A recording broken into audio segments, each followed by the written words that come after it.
take you to the East constituency. There's a lot also happening there. There's more in this report. The two leading candidates of the National Democratic Congress, NDC, in the East Parliamentary Primary, Dr. Godfred Sedi Jesau and Dr. Ishak Munawaru, came into the venue of the veteran sandwiched by a sea of supporters reminiscent of a boxer on his way to the ring. The venue is a familiar territory for both aspirants who are past students of one secondary school in the early 90s, but their minds are different. They cross swords and haggle each other over who has better record and relations with the people. We've seen them all. Clearly, I've listened to their messages. I don't think we are enthused. The people are not enthused about their messages at all.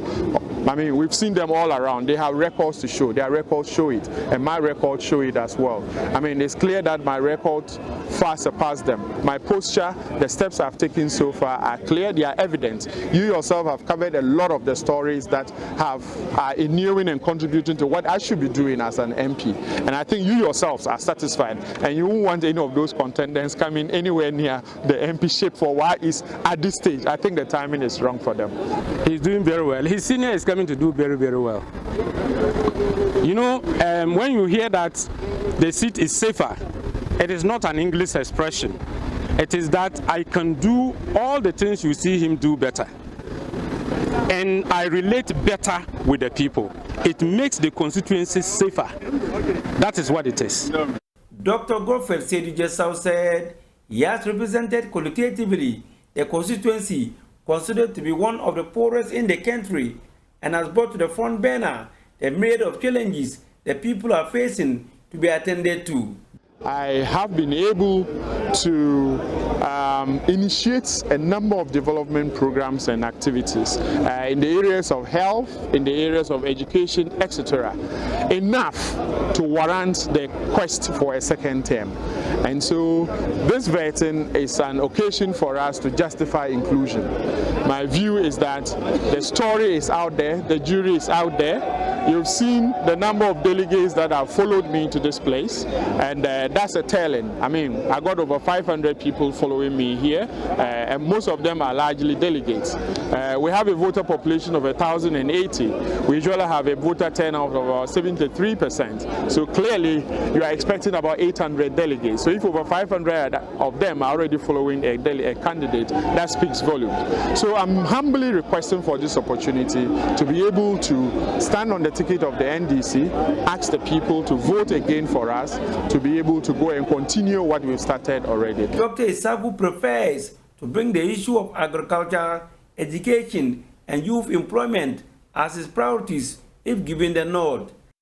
Go into development economics, you realize that when you even give women and youth small opportunities, they are able to stand on their own, and they build on that and also further educate others. And I think that the way to change or to improve the condition of our people is actually to educate our people, use our agricultural opportunities to ensure that we empower the youth and the women and the people of East.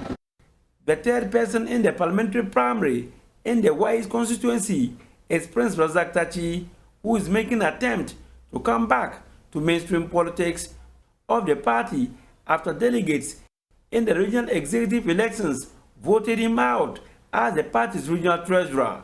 Reporting for Joy News, Rafiq Salam. Wah. And from our last stop will be the Northeast region, where some 22 aspirants were vetted. All 22 aspirants filed their nominations to contest the party primaries in the 6 constituencies in the region. All 22 aspirants are men without any female representation. In the Wale constituency, 3 people have filed to challenge the former parliamentary candidate Abdallah Abubakar. 5 persons filed to contest in the Yagaba Kubori constituency. In the Bumpurgu constituency, 3 persons have joined the race against the current member of parliament, Abednego Bandim. 3 persons, including the immediate former parliamentary candidate Bipobana Abu, filed for the party's contest in the Yunyo constituency. The Cherponi constituency recorded 4 aspirants, whilst 1 person filed to challenge the current MP in the Nalergu Gambaga constituency, Alhaji Baba Isifu Seidu. On Tuesday, the 4th of April, all the aspirants were vetted by the committee led by Alhaji Hudu Yahya at the party's office in the regional capital, Nalergu. The vetting process, which started in the morning, ended around 10 p.m. Ibrahim Tia is the party's regional secretary and a member of the vetting committee. To contest the parliamentary primaries in the Northeast region, 22 filed successfully, and we vetted 22 today, and we have approved all the 22. It's just a few that we have asked them to send us some better particulars for us to just add up, and we are giving some of them up to by the close of Thursday. According to the regional secretary, the party will apply sanctions against any aspirant who will go independent after losing at the primaries. He further added that the aspirant had been admonished to engage in clean and decent campaigns ahead of the election. So we've advised all the aspirants, and they've all signed undertaking that if should they win, they will still remain and campaign for the party, and if should they lose, they will still remain and campaign for the party. We've already discussed, and nobody has agreed to go on independent. The NDC in the Northeast region currently has 2 sitting MPs after winning the Bumpurgu and Nalergu constituency and losing the Cherponi, Yunyo, and Yagaba Kubori constituencies to the NPP at the last general elections. Perhaps the most difficult constituency for the NDC to win in the region remains the Walewale constituency due to, among other things, the influence of the Vice President, Alhaji Mahamudu Baumia. A former Northern Regional Minister, Mr. Abdallah Abubakar, has been the party's candidate in the constituency. This time, he's facing 3 challenges. Speaking to Joy News after his successful vetting, Mr. Abubakar said he was confident about winning the election. I have no doubt whatsoever that I am going to emerge victorious at the end of the day. I bet you may want to follow the process. The 3 other contestants will not be able to garner 30% of the total votes. Regarding his new strategy to win the election in the constituency in the face of the huge influence of the Vice President, Mr. Abubakar answered that he had learned a lot of lessons from the previous contest. 2016, I lost the seat by a margin of 2,580 votes when he was the running mate. But this time now, as a sitting Vice President, we lost. We reduced the deficit and we lost by 1,675 votes. So it tells you that we are learning from what is happening, and we are very hopeful that nothing will stop us from winning the election. He also addressed the issue of divisions among the party members in the constituency. So for me, the idea of Wale and then people are not happy, there's division in the party and all those things. I'm really worried that sometimes the conversation seems to be treating it as if it is a peculiar matter in Walwale. So we are not going to fix our mind on just 1 or 2 people who might want to rock the boat. We'll try to get them in. If we fail, we proceed to work with other people. However, one of the aspirants described as his closest contender, Saibu Hamisu, on his part disagrees with the assertion that the Vice President has been the main reason why the NDC is unable to win the parliamentary elections in the Walewale constituency. He said he was the only one to win back the seat for the NDC. We are not going to undermine the presence of the Vice President. That is going to be detrimental into going into the 2024 elections. We will always consider the Vice President, that is if he even gets the nod to lead the MPP. Unfortunately for me, I'm somebody who has a seed in every part of the constituency. My family is so huge that there's nobody. There's nowhere that you go into the Walwale constituency that you will not hear my family, and that is the factor that we are going to hit. Even if the Vice President becomes a presidential candidate, and even the parliamentary candidate, we are going to defeat him in that. Elias Sutanko reporting from Nalergu for Joy News. Well, so let's stay up north. Rafiq Salam and Elias Sutanko all joining us for some updates on what's happening up north. Rafiq Salam, let me start off with you. You've been monitoring the situation, for instance, in the Wild West area. How competitive is this internal contest getting?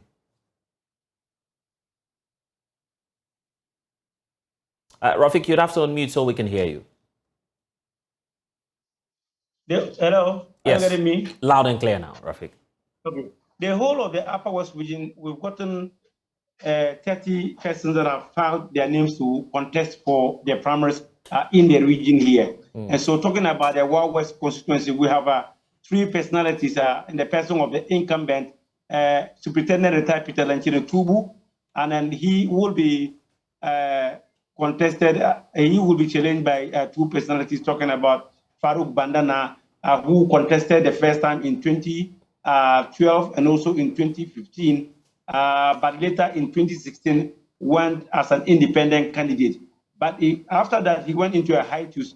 He only came back this year to contest the NDC primaries. And so there's also another Nicholas Guam, who also is a development expert, who's also contestant in that particular constituency. But when you come to the West Central constituency, that's where you have the largest in terms of the number of people who are aspiring to be the parliamentary candidate of the NDC. We talk about the incumbent Dr. Rashid Hassan Pelko, who actually is the man to beat in these elections. And we also have Alhaji Huru Mokhtar, who is a pharmacist. Alhaji Huru Mokhtar, the first time that he challenged Dr. Rashid Hassan Pelko was in 2004, when both of them were political rookies. And then he again contested him in 2012, but also had this parliamentary ambition also going into a hiatus. And so we have 2 others. Lawyer Abubakar Mutiu Rahman, considered to be the grassroots man, is also contesting in this election. And then also we have lawyer Wahid Bampuri, who is contesting for a 3rd time to be parliamentary candidate of the NDC in the West Central constituency. But Rafiq, so the other area, interestingly, has to do with Lamuse, where you have the former General Secretary of the Ghana Medical Association, Dr. Titus Bayu.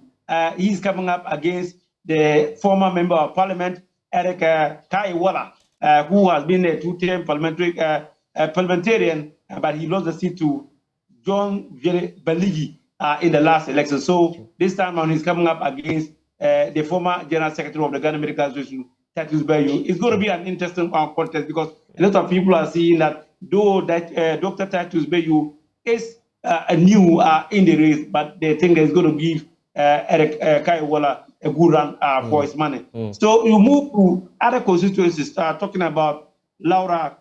You have 2 personalities talking about Samson Asibi, who is a former parliamentarian. The last time he was in parliament was somewhere around 2012. And then also in 2016, he was not able to win the primaries, and then he ceded that particular position to Bill Angota Zuma Zedem, but he went on independent candidate, and so enabling the APP to win that particular seat in 2016. So in this time round, Asibi Samson is back to the fold of the NDC and is going to challenge Bill Angota Zuma Zedem, who is now the incumbent member of parliament for that particular area. You move to a place like the Sisala East constituencies, where we have in the Sisala constituency 2 personalities in the Sisala West, talking about Mahama Soparu, also contesting against one accountant called one Ibrahim. And then also you go to Sisala East, you can have somebody like Mohamed Issa Batagalia contested against Mohamed Haji and host of other people in that particular constituency. So last but not the least, let's talk about the Dafiema Bure Issa constituency, where we have former deputy minister, Upper West Region, and also former DC for Nadoli Keleu, Abu Kabiembata Kansangabata. He is pitting his strength against Dr. Sebastian Dare. Dr. Sebastian Dare Sandare is the candidate now. He's the incumbent candidate. He's the incumbent member of parliament for the NDC in that particular constituency. It's going to be 2 horses race, and it's going to be interested in that particular constituency. Indeed. So that's what I have to do. But let me not forget. I was just about asking if there were any disqualifications so far in the region. So far, we haven't gotten any disqualification. 30 are filed, and all the 30 were approved. But let's not forget. Let's talk about the Dulu constituency, where we are having Anton Suma, who is the incumbent member of parliament. You know, he took over from the Right Honorable Speaker Alban Manakis Borbagwin, and then he is going to contest against the senior lecturer at Simon Diodon Dombo University, Dr. Tadius. And so these are what is in the Upper West region, and then we are expecting a good fight come May 13th. Indeed, quite a tough contest coming up. Rafiq Salam, we'll see you again for more updates. Anas Sabit is also joining us with more. Anas, what's happening in your region? The Borno East region, is one of the, NDC's strongholds in terms of, numbers in Parliament. Out of the 11 seats here, the NDC is already having 8, with the MPP having 3. Now, in considering this particular primaries that is, ahead of us, we have 37 persons, as applying or filing to contest for the 11 seats in the region. Right. Out of the 7, we have 35 being men, and then 2 of them being women. One is the incumbent in Techiman North, a loyalist by Fosu Ejari, and then Kintampo South is also having Felicia, who was in Parliament between 2016 and then 2020 elections. Now we have Kintampo North with the highest number of candidates, 6 of them, and together with True West, who are also having 6 candidates. Then Kansas South is the only constituency with an unopposed candidate. Apart from that, we have the Chiman South. Remember the Chiman South elections where some persons lost their lives. The candidate Christopher Beira is competing with 2 others in the presence of Dr. Awal Mohammed and also Akwasi Yabwa. So it's going to be a keen contest in the Chiman South. But in a nutshell, the NDC is aspiring or is trying to ensure that they win all the 11 seats in the region. The Chiman South, which is currently with the NPP, the Prue West, which is currently with the MPP, and then the Kintampo South, which is currently with the MPP, they are aiming at winning all these seats to ensure that they have 11 out of the seats or total number of seats we have in the region. Okay, Anas, thank you for that brief update.